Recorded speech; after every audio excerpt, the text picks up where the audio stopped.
Have you ever been told you're just too quiet? Well, today we're going to pull back the curtain and really explore what's going on inside the silent mind. We're going to move past those simple labels and get into the incredible complexity and strength that's hiding in plain sight. Yeah, if you're a naturally quiet person, I'm willing to bet these labels sound pretty familiar. And you know what? It can be so frustrating because they paint such an incomplete and, let's be honest, often totally wrong picture of who you actually are. But here's the big idea, the central question we're tackling. What if we've been looking at this all wrong? We're going to reframe quietness, not as some kind of social problem, but as a source of really unique and powerful strengths, a completely different way of processing the world around us. So to do that, we're going to look at 4 really distinct archetypes. You can think of them as different flavors of quiet, right? Each one has its own special focus and its own power.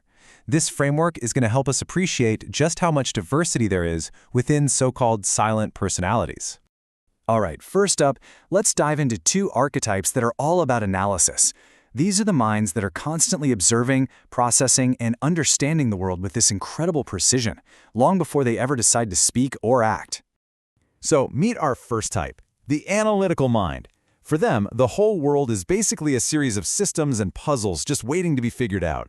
They're super logical, methodical, and they get this deep satisfaction from understanding how all the pieces fit together. You know, think of that software engineer who's silently debugging code, or the chess player who sees a pattern on the board that nobody else does. This quote just gets right to the heart of it, doesn't it? It perfectly sums up their communication style. They are not fans of small talk or just, guessing. When they finally do speak, it's with a purpose, and it's backed by data and evidence. Their silence isn't empty space, it's the workshop where they're gathering and processing all those facts. Okay, now for a different kind of analyst, the silent judge. Their focus isn't on systems or data, but on people. They are these incredibly keen observers of human behavior, just quietly taking in the entire social scene. This is the manager who watches how the team works for weeks before making a single change, or that friend who notices the tiny details in your story that show how you really feel. For them, silence is an observation deck. And it is so important to understand this. They aren't being judgmental in a negative way. Not at all. They're being discerning. They just really value integrity and reliability, so they watch to see if a person's words actually line up with their actions over time. For them, trust isn't given, it has to be earned through consistency. This little comparison really makes the difference crystal clear. The analytical mind is laser-focused on data to understand how the world works. The silent judge, on the other hand, focuses on people to understand who they can truly rely on. See, both are analyzing, but their targets are completely different. Okay, so we're going to shift gears now. We're moving from that world of external analysis to the incredible power of the internal world. Our next 2 archetypes draw their quiet strength from this deep well of reflection and inner thought. Next up is the stoic anchor. Now, this isn't someone who doesn't have emotions. Far from it. This is someone who has truly mastered their emotional responses. They feel things just as deeply as anyone else, but they choose not to be ruled by impulse or a knee-jerk reaction. They're the calm in the storm, right? That leader who stays steady in a crisis, or the parent who handles a toddler's tantrum with patient, cool-headed reason. This is their guiding principle, their mantra.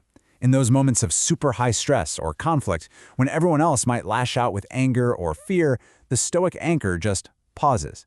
They use that quiet space to let reason, not raw emotion, guide whatever they do next. It's an incredible strength that brings so much stability and wisdom to any situation.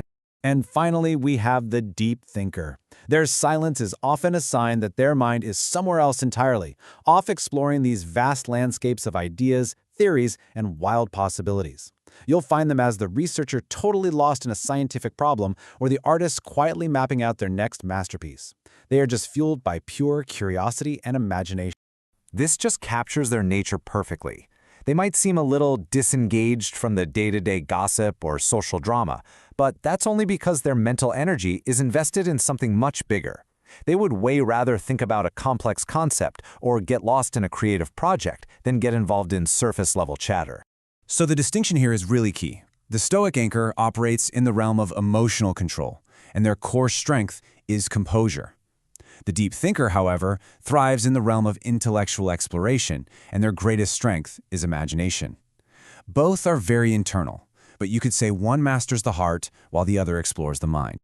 So we've walked through these 4 really powerful archetypes, but what does this actually mean for you, right? How can you take this and apply it to your own life? The most important thing to remember is to see these not as rigid boxes, but as strengths. We've got the puzzle solver, the consistency checker, the emotional bedrock, and the idea explorer.